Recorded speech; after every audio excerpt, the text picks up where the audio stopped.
All right, welcome back to the shop. So this particular growler, this is the second video on it. I'm probably going to do one more when I deliver it.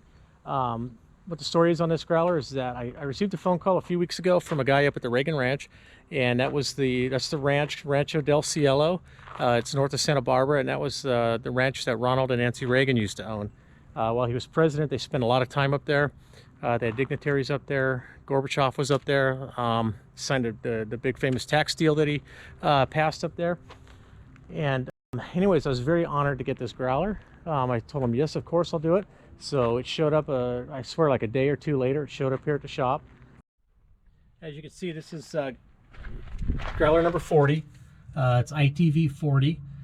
And what's really cool about it is ITV 40.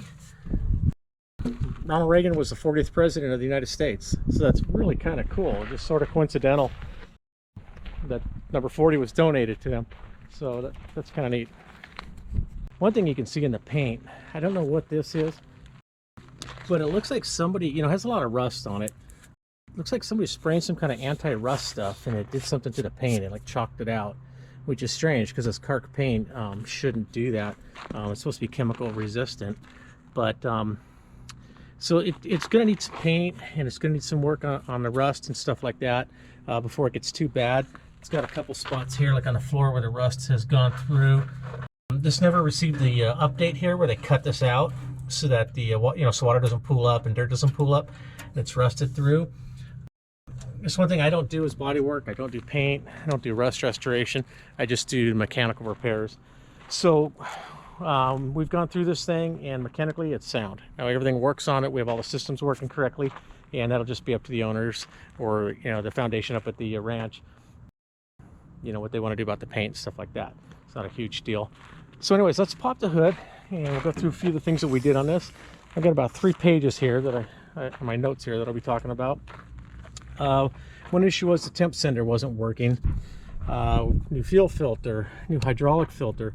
One issue it had when it showed up is that the hydraulic reservoir was almost empty, and the brakes would just almost go to the floor. They felt really, really strange, and it barely steered. The steering was all screwed up. Filled all that up, flushed it, or bled out all the air. Got the steering and brake system working good. Fixed the leak on the hydraulic system. It has a suction hose that comes down off of it down to the pump. This clamp here was loose. Pick up this flap. This clamp right down here on that bigger hose there on the side of the pump, that was loose, and that's where the fluid was leaking out of. So we got all that stuff taken care of. Another issue it had, he said that when he was driving it from the drop-off point that they have up there up to the ranch, that it was smoking. It's like some oil got on the exhaust, and they didn't know if it was going to catch on fire. They didn't know what was going on with it. This is the breather right here for the transmission and the transfer case. We moved this over to this side. It's normally down here on the other side, right down in here by the fuel tank switching, one of the fuel tank switching control valves. And whenever it overflows, it goes right down onto the exhaust. Well, that's stupid. I mean, that's how you get a fire. We don't know why they overflow. Mine does once in a while. We've seen other ones that do it just once in a while. It must be something in the transmission. It's something that we're not able to just readily fix. So what we did is we just moved the breather over to this side, over to the driver's side, and if it overflows and it wants to leak out, it's just going to run down the side of the frame and hit the ground. And then, if they see it leaking too much, it becomes a nuisance, and just take it to a transmission shop and find out from them what's going on. I'm not a transmission guy as far as automotive transmissions, so I don't know why it would do that. And what's strange about them is it doesn't do it all the time. It's just it just happens once in a while. So that was kind of our solution to that, kind of a temporary solution. Let's see, we put a new fan belt on it. The fan belt was in really bad shape. We didn't do an oil change. It has a new oil filter on it, and the oil in it looks really good, so we didn't do that. Coming around to the passenger side here, this headlight wasn't working when it showed up, and I pulled the cover off. I thought it was going to be the bulb, so I pulled the bulb out and it was good, but then you could see on the contactor on the bulb. In fact, let me open this up. This one here, you could tell that it got hot. You can see how it melted some of the nylon there. When somebody slid this onto the terminal, instead of sliding, the metal part over, where, how quick slide works, it's got metal on both sides, inside there, and it slides over the post there. Somebody had it slid between the nylon and that contactor inside, and that's why it got hot, and that's why I just kind of melted that. We were going to change this terminal, but the terminal really isn't in that bad a shape. It's just the installation's a little burnt right there, but we didn't want to shorten the wires too much and make, you know, more of a mess in there. So I'll put this boot back on later. So we fixed that issue. The air filter, it was just stuck on here. The clamp was up really high. It wasn't even holding the filter on. So we put the clamp, you know, back where it belongs. We cleaned the filter, of course, and put all that back in there correctly. All right, and then rolling back over here to the driver's side. On the first video, I said that we were probably going to change all 4 airbags. Just on initial looking at it, I thought I had 2 that were bad. Turns out just this driver's side one was the one that was really bad. It's funny how this one's always the worst. You would think it'd be one of the ones like on the right side next to the exhaust, but it's not. It's always this one. So anyways, we changed this one. The other 3 are really nice. We left those. There's no reason to change them. We flushed out the nitrogen on them. I fill them up and flush them out about 4 times just to make sure, in case somebody put just regular air compressor air in them, or if there's any moisture or whatever. I want to make sure I flush all that out. So I flushed them out 4 times or so, and then top them back off to 100 psi on the nitrogen. And then coming down here, let's just go over this side since the wheel turned a little bit.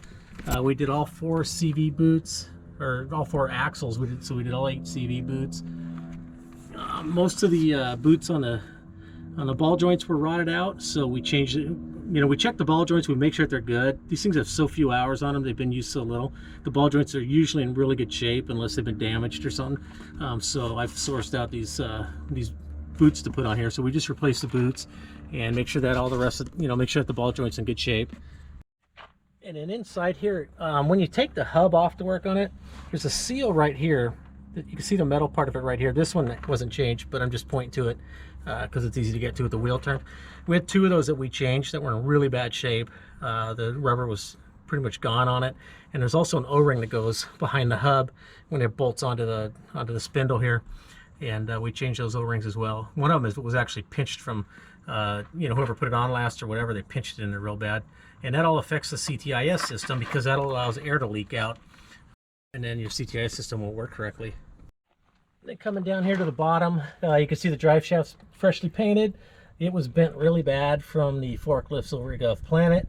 I took it down to John's differential and drive shaft over here in Lake Elsinore, California, and John does a great job on this stuff. So he rebuilt that drive shaft for me.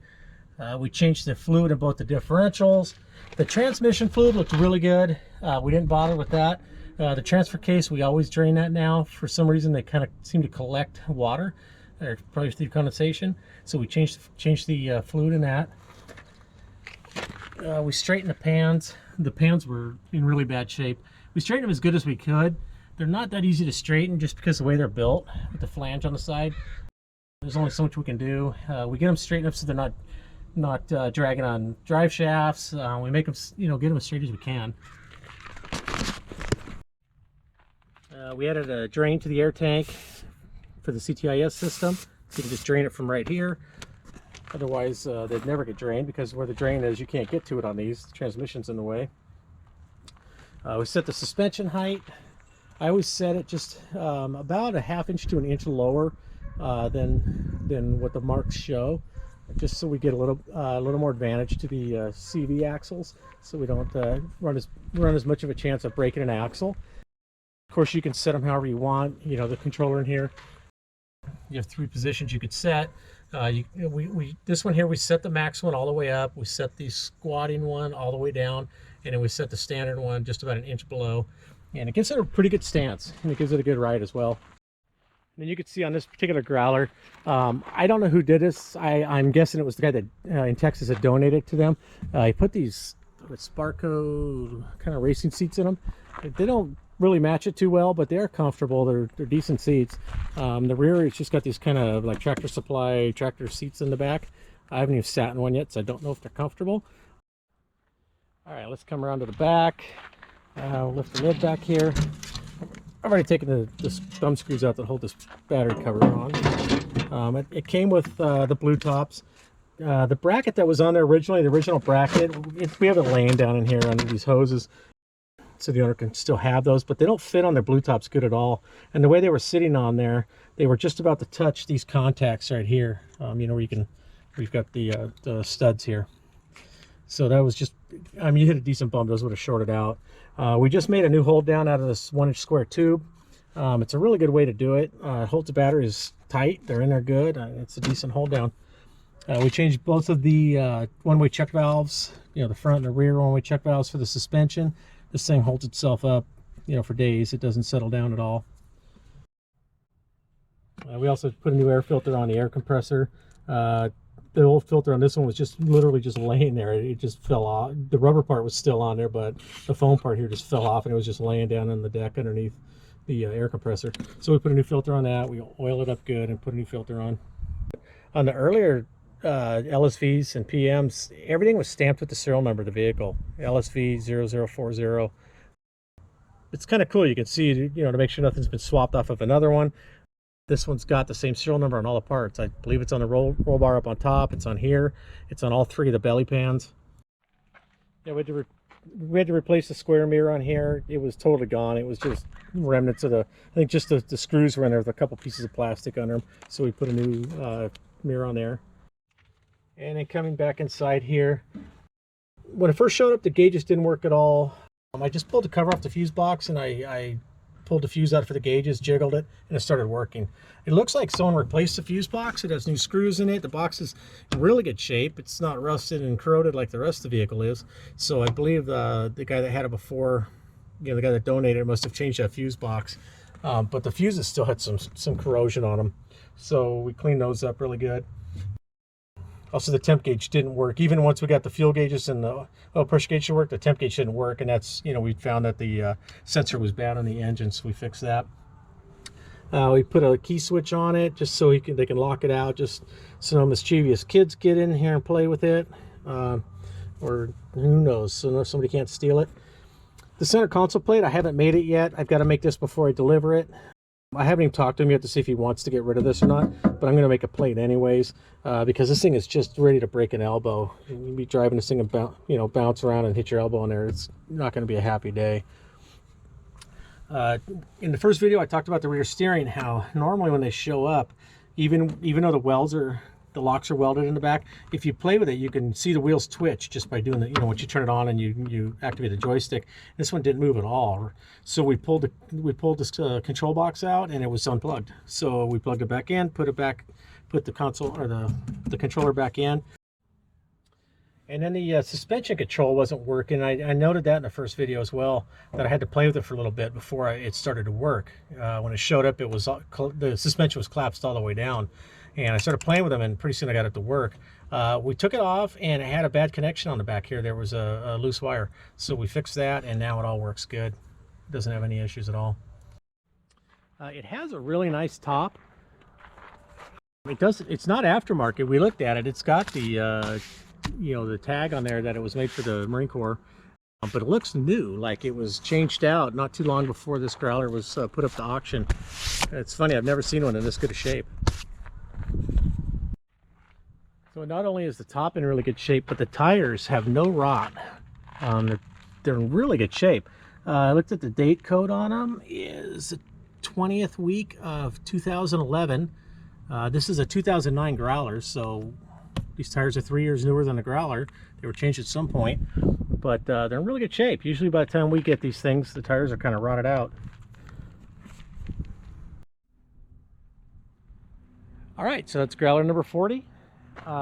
We were just very honored to be able to work on this for the guys up there at the Reagan Ranch, and it's going to be exciting to take this up there and deliver it to them and maybe get to check out the ranch. All right, thanks for watching, and please hit the like button, and if you haven't subscribed already, please do, and have a good day.